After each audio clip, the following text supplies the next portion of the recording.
Okay, this is my history lesson on the history of Doctor Who, the first Doctor, William Hartnell. I will go through all 13 of them in the next few weeks. Um, let's start off the first one. Doctor Who was started in November 1963, around the time of the JFK assassination. It may have been the original airing may have been delayed a week or so because of the assassination. It was a kids program. It was going to teach kids lessons on science, I believe it was, and history. There were some great episodes, some great storylines, but BBC stupidly deleted a lot of them. We have bits and pieces of some episodes because they did this in several episodes per storyline, and we have a lot of them missing. We got some of them still. Um, Around the same time, we were sometime during the '63 to '66. Peter Cushing did a major movie version of Doctor Who as the Doctor, with same characters but different actors playing the companions. Um, we have William Hartnell as the first Doctor. Him and his daughter. I keep doing that. Him and his granddaughter, Susan Foreman, lived in a police box that was huge bigger on the inside than on the outside. It was like multiple levels. It even had a swimming pool. We found out with the third or fourth Doctor, Olympic size swimming pool, all kinds of stuff. Um, Elevators to take them to different floors that don't work. Um, it was a space and time machine. Susan was going to school in London called Coal Hill School. We revisit Coal Hill several times over the years with Doctor Who. Um, they've Susan had two teachers that got a little too nosy: a science teacher and a history teacher, Ian and Barbara. They never met before this storyline, I believe. I mean, characters had not met, and they went to investigate Susan. Susan's knowledge of history was better than most all kids her age, but she also claimed that several of them history got several things wrong. She acted like she almost was been there or something. Apparently, she had been. Um, they barged into the police box and found a TARDIS, as we call it now, time and relative dimension in space was what TARDIS stood for. It was a space and time machine. We didn't know at the time it was from another planet. They kind of hinted at that. The doctor got paranoid and activated the TARDIS and then went to time and space and ended up during the Stone Age. The first storyline was in the Stone Age. A little bit too violent for my taste, if I remember correctly, from the Unearthly Child was the name of the episode. Because to appease gods or something to keep the fire going, or they bashed people's heads in the sacrifices. Okay, the doctor and the three companions left. There's a kind of an uneasiness, but more of a friendship starting between Ian and Barbara and the doctor, and Ian and Barbara and Susan. They landed on a dead planet next that was radioactive, and they feel like they're being watched, but they're going, there's nothing that could survive here. And they slipped out because the doctor goes, one of his circuits had broke, and he needed mercury to replace it, the fluid in the circuit. And they went into this dead city where they found out they're not alone. The planet, ladies and gentlemen, was called Skaro. Skaro is the home planet of the Daleks, who would become a huge thorn in the Doctor's side for centuries. The end of the episode, the Daleks were supposedly killed, and the Doctor, there was another race that was part of that planet called the Thals, who befriended the Doctor. We'd see them a couple times over the years in different Doctors later. They ended up, some of the storylines are missing. They ended up Traveling with Marco Polo, and that was that was an incredible storyline from what I hear. And they also met with the Aztecs, which also was extremely bloody for a kids program because they also did human sacrifices. Season 2, Dalek Invasion of the Earth. Yes, the Daleks are back. Personally, I think they look like salt and pepper shakers with a gun, a thing on their end. Sorry. um, Susan falls in love with a character named David. But Susan goes, I can't. Susan says, I do love you, David. But I have to be with my grandfather. He's ill, he's old, he needs me.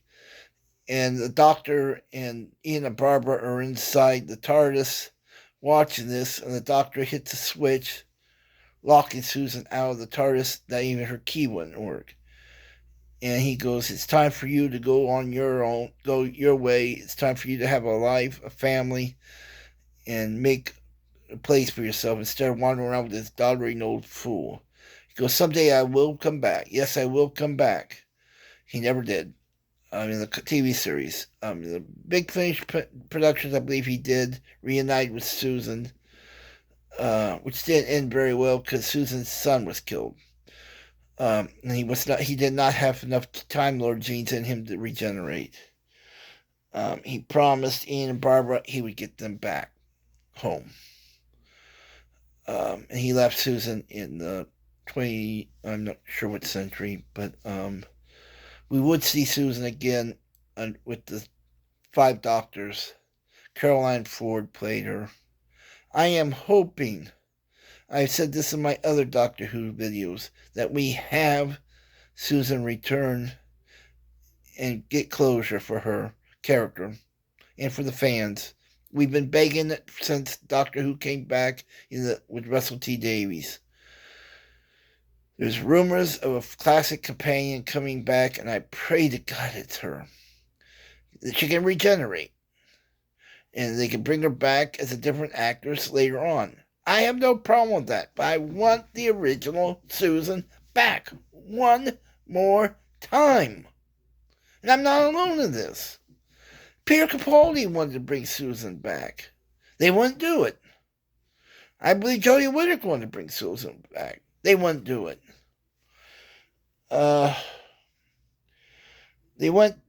Season 2, they went to Rome and met Nero. That's where the Rome burns with the Nero with the fiddle. They went on to the Crusades, in the 12th century, Palestine or Israel. We had the Dalek chase, time travelers. Barbara and Ian got a time machine that worked right, and it took them back home. And he ended up with Stephen, and I think Polly at the time. And we are introduced, or the Dodo. I don't know. Sorry. My notes aren't complete. Then we're introduced to the Meddling Monk. The Meddling Monk was a Time Lord, and we didn't know it was about the Time Lords at the time, who was messing with history.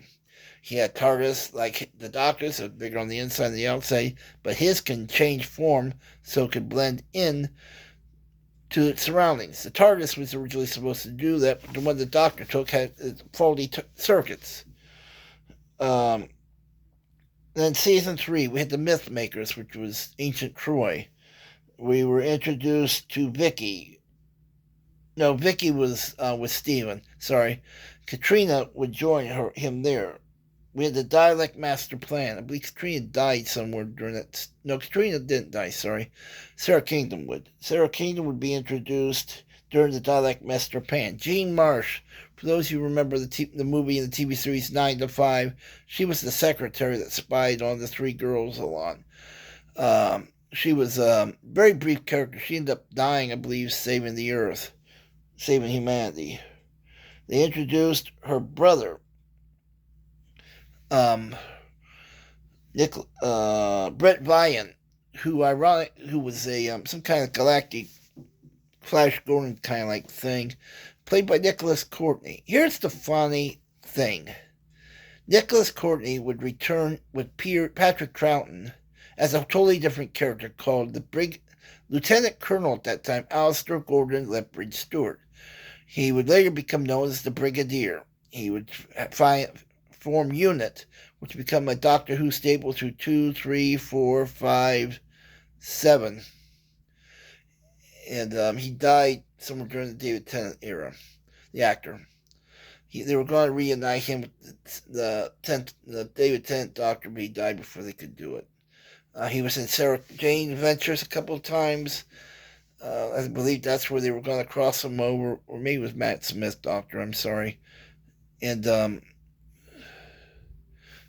do something with that, but they never could. Monk came back at least another time. We've seen him once since then. Katrina dies and saves the Doctor. Then we come to the Celestial Toymaker. I've talked about him in the past videos. Celestial Toymaker is a eternal, Eternal, who can't die. He likes to play board games with people. He pick people up, move them into his parallel universe, their pocket dimension, and into a giant toy room, and make them play games. If they lose, sometimes they die. Sometimes they become a living toy. When the toy maker wins, toy maker cheats. Michael Gow, who most of you may remember from the Batman movies with Tim Burton directed. He played Alfred in those movies. He was the original toy maker. Toy maker was supposed to make a return appearance in Peter Davison. No, sorry, not Peter Davison. Colin Baker Doctor, the Sixth Doctor. It was scrapped, which ticked a lot of us off. They did a audio adaptation of it with I believe with Michael Gow. Or no, they didn't. Michael Gow wasn't available. They had to use somebody else for Big Finish Productions, which is a great audio company. We think, we hope, we pray that we believe that. Oh God.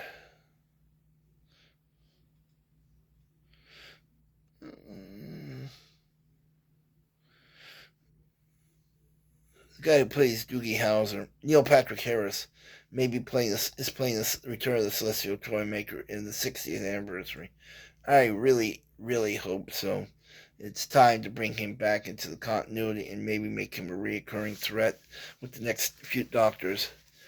After that, they ended up at the gunfight of the OK Corral because the Doctor got bit into a candy and broke a tooth, and he needed to see a dentist. Apparently, Doc Holliday was a dentist. After that, they ended up on a planet called the Savages, which was where Steven leaves. We're introduced to a new companions named Polly and Ben during a storyline called the War Machines. Then came the 10th planet. They're in the future, and the Earth is being attacked. A planet has gone into orbit around the Earth and is sucking the life energy out of the planet, out of everybody. It is a huge threat. They're called Cybermen. Cybermen are finally introduced. The 10th planet was Montes. It was the twin planet of Earth that originally was in orbit around the Earth back in thousands and millions and millions of years ago. It somehow broke orbit, and the only way the humanoids on that planet could survive was they replaced all their human parts, and most of them with cybernetics, creating the Cybermen. They will become a reoccurring pain in the neck to the Doctor ever since. I remember that when Russell T Davies brought back Doctor Who, he said he will not use the Cybermen. He didn't think they were scary enough. He was either lying or somebody talked him into it, because they came back. They've been back multiple times, and they turned out to be just as scary as anybody else. The Doctor was feeling very frail and not very well during the storyline. We get the first time ever where the doctor's laying on a bed, he glows or something, or he looks funny, and all of a sudden there's a different person in the bed. It was the first regeneration, and it's Patrick Troughton. A little bit on Patrick Troughton real quick before I end. Patrick Troughton, if you guys ever saw the movie The Omen, he was the Catholic priest who tried to help the family out that got shish kebab, you might say, or skewered by a weather vane. Damien killed him. Um, that's how the first Doctor ended. I wish we had more William Hartnells. I know they got a guy, David Bradley, who played the Doctor in the 12th Doctor Twice Upon a Time.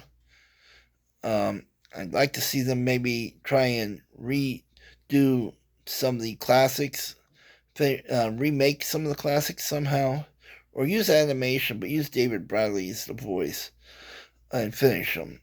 I'd like to see the Celestial Toymaker finish. We have one episode out of the whole thing, the fourth one. That's it. Well, that's it for now. I'm done with videos. This is my third one today. I'll talk to you guys soon.